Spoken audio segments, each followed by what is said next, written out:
Real estate. How to turn a liability into an asset. If you have a vacant apartment, rent it out to decent people as soon as possible, as the cost of rent will go down following the decrease in demand for real estate. The rental market is more competitive than the real estate market. The need for current income among those who rent out apartments is much higher than that of the owners of investment apartments. Rent in a crisis is getting cheaper faster than real estate.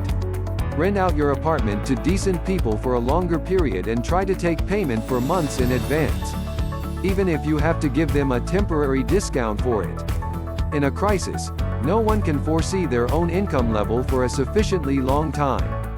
It is important that these decent people should also have a common culture with you, so that you correctly understand their moods and motivations.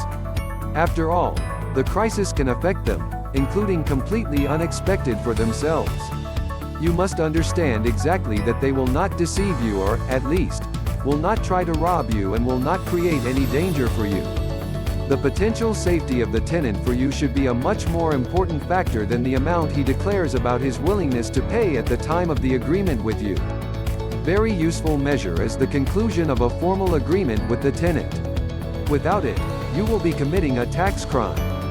You will have to spend energy on preparing the contract, and then also pay tax on the rent for the apartment. But the formalization of the lease gives you legal protection, and in the event of a conflict, an instrument of pressure on the most inadequate tenant.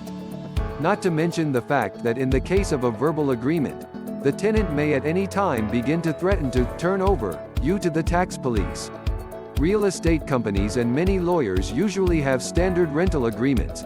You can also find them on the internet. But you should still carefully check the texts of these agreements and fully understand everything that is written there. This applies to all types of contracts and, in general, all papers that you have to sign. If you do not understand something, you must demand explanations from the employees, and these explanations must fully comply with the provisions of the text of the agreement. Regardless of what you are told, any contract you sign must necessarily indicate 1. Rent with clear payment dates, and the tenant must pay at least the first and last months of the lease in the first payment to ensure your interests. 2. The tenant's obligation to move out immediately if they are unable to pay the rent. 3. Obligation to the tenant to compensate any damage caused to the apartment and placed in it your things in exactly the specified time. 4. Clear and acceptable penalties for you for any failure by the tenant to fulfill their obligations. When renting, it is extremely useful to pay for all utilities yourself, including the cost of electricity and a landline phone. Although the amount of payment for the latter depends on the activity of the tenant, it is unlikely to be able to lead to their significant increase and causing you noticeable material damage. For the court, if the tenant suddenly attempts to cheat, the fact that you have paid for utilities will be an additional argument in favor of the fact that the apartment really belongs to you.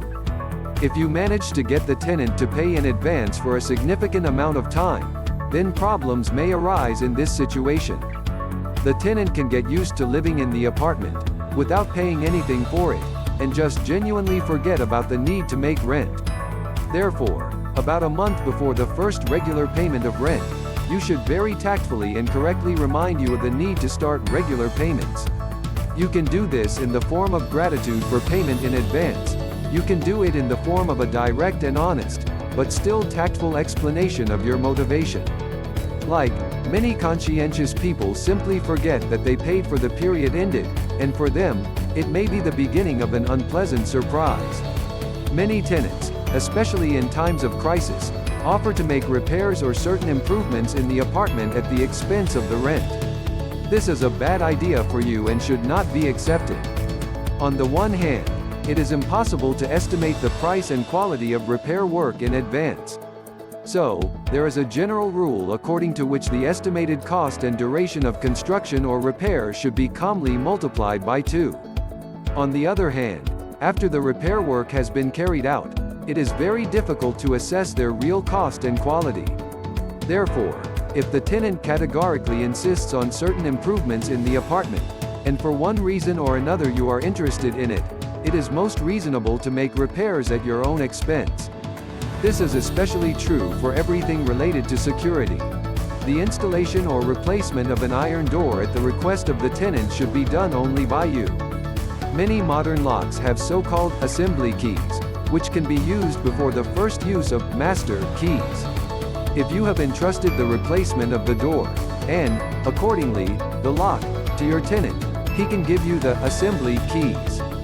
Then he will be able at any time at his own discretion, by switching from the assembly keys to the master keys, to deprive you of access to your own apartment. At the same time, you will be officially denied access not at the time of changing the keys, but at the time of replacing the door. If a sufficient time passes between these events, it will be difficult for you to explain during the analysis of the conflict why you endured this replacement for so long. If your family has both a house and an apartment, rent out what can be rented out at a higher price and move to another home. But when calculating the financial profitability of moving to a house, be sure to take into account the loss of time and money on the road. These losses can easily eat up the difference in rent and security costs. If you do not have a free apartment or house, remember, if you have lonely elderly relatives with a peaceful disposition or just friends with a surplus of living space, you can offer them, taking upon themselves all organizational issues, to move together, and rent out the vacant living space, dividing the rent among themselves. This is an extremely difficult and painful procedure, since, in addition to the difficulties of living together, different members of different families will justify their contribution to the total rent in different ways. At the same time, the unexpected difficulties of common living will change the perception of the members of the assembled families about the costs they have incurred. This can lead to feelings of unfairness and inadequacy of their share of the rent. Due to the likely appearance of these and many other problems, the first lease agreement for the vacated living space should be concluded for a relatively short period of time, no more than 6 months. Then, if living together turns out to be difficult or even unbearable, it can be stopped quickly enough, minimizing the moral damage incurred.